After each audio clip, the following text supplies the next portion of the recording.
Hey Janelle, is Ms Margaret a very nice person? Yeah.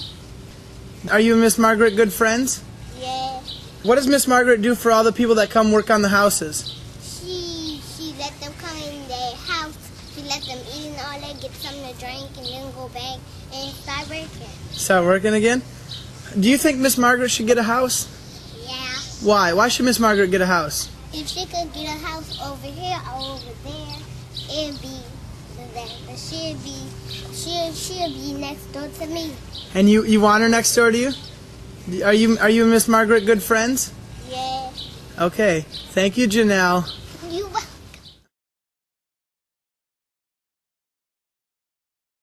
You gotta bite it.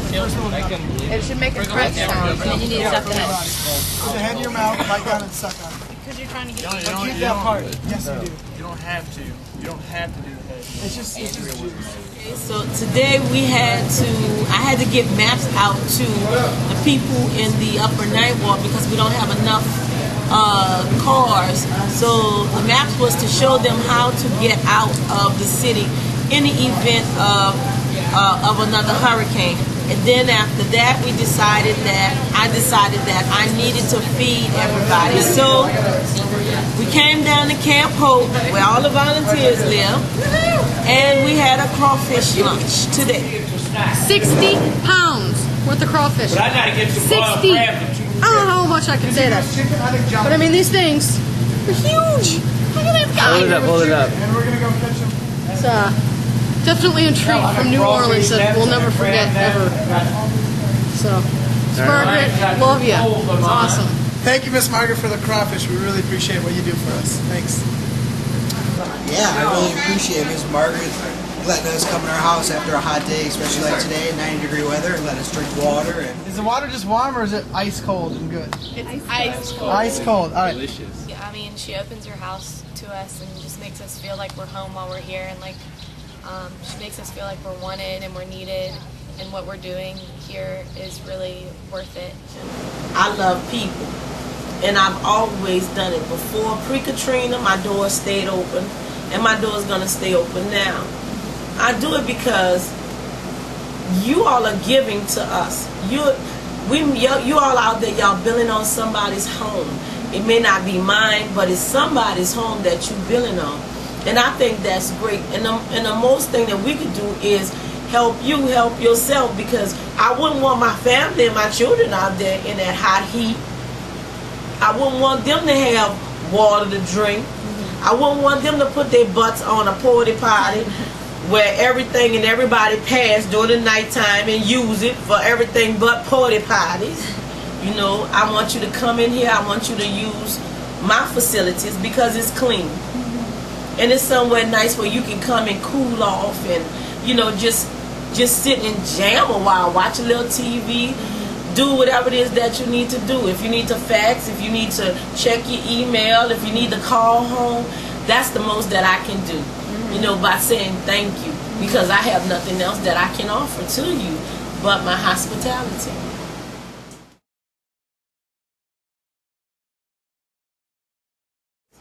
And all of a sudden, you just heard boom. When you heard that boom, you know what it was. It was time to get out the way. This was underwater for like 6 weeks. For 6 weeks. The only thing you really saw was roofs. You just saw the roofs of houses because the water was so high. That's all you saw. I was on a boat when my house went under, watching it go under. And my house is the only house, the oldest house in the neighborhood goes under. Oh, that stink. You know, I watched it wash away. I found my roof though. Yeah. I found my roof. My roof, it was like by the railroad track. You know where y'all park, by the park? Yeah. That's where my roof was. Pretty far from here. Yes. And that day, on August the 29th, I don't care how much money you had, you could have been down a trunk. You couldn't get up out of here like talking about it. Your money didn't mean nothing. Your phone didn't mean nothing because you couldn't call the person standing right next to you.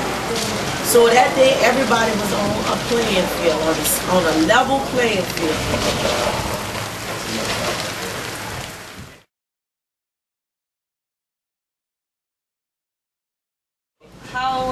heard that they were pulling the trailer in February? Because they gave us a notice. Because FEMA pulling out in 2009. Completely. They're not going to aid down here anymore. No. Whether you have somewhere to go or not. Whether you have somewhere to go or not. Your trailer, you might be in your bed on that day. You're going to be riding up the interstate somewhere. Can you talk a little bit about why you want to stay in this community and why you're so passionate about it? This community is a family. It's a city within a city, and it's a family within itself. Everybody in this community know everybody, from the people living in a housing development to the people living in houses. This is a place where I was born and raised, and this is all that I have. My mom was born and raised on Desire Street, and all of my other siblings was born and raised on Desire Street. Okay. My brother is right next door. Then it was my uncle's property, then my property. See, that's 2 lots together. Okay. Then it's my cousin, then it's my brother, then it's my cousin, my aunt, cousin. Then when you go across the street, it was my cousin, niece, sister, cousin and cousin. And this is all we knew. And everybody trying to get back to Desire Street. Everybody loved where they lived. And people just want to come back home. That's all they want to do, is just come back home. I still have a lot to do. We still have a lot of fighting to do. This place, in so many words, is the same way it was 3 years ago. Because this is the area where they consider where all the poor blacks live. And it's like they forgot. So somebody have to fight for the person who can't fight for himself. And I am going to stay. Even if I have to pitch a tent outside, I am going to stay. At least until God moves you somewhere else. Right. I'm not going to until God moves me away from here. Yeah. Keep the faith. You never get up. I told you, it's like in the book of Job. You know, the story of Job. He didn't give up. You know. And what happened? He gained the world.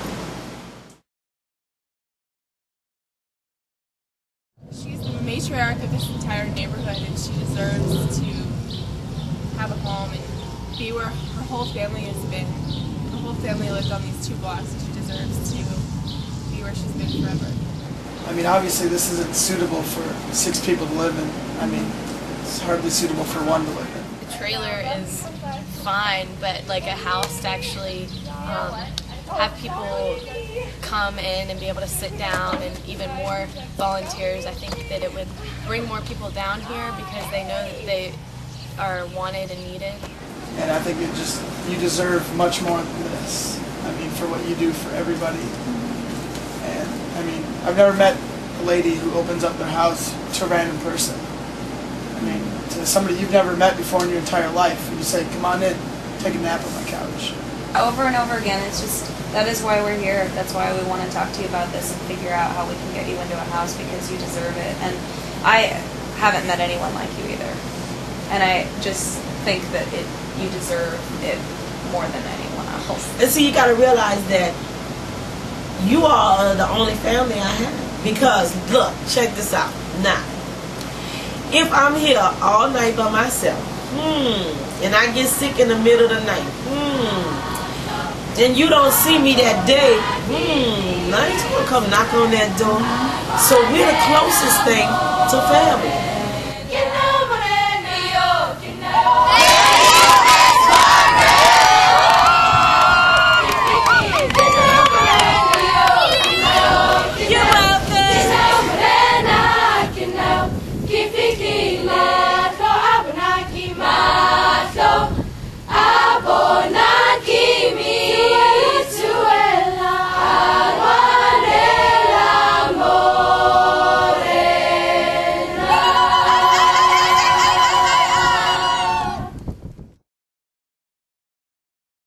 Make sure everybody get one of my cards, because I'm looking for friends, you know. I pass out my cards to everybody so that, you know, I don't have friends that y'all can see. I'm in this little island all by myself. So I'll give everybody one of my little cards so y'all can email me, okay? Okay.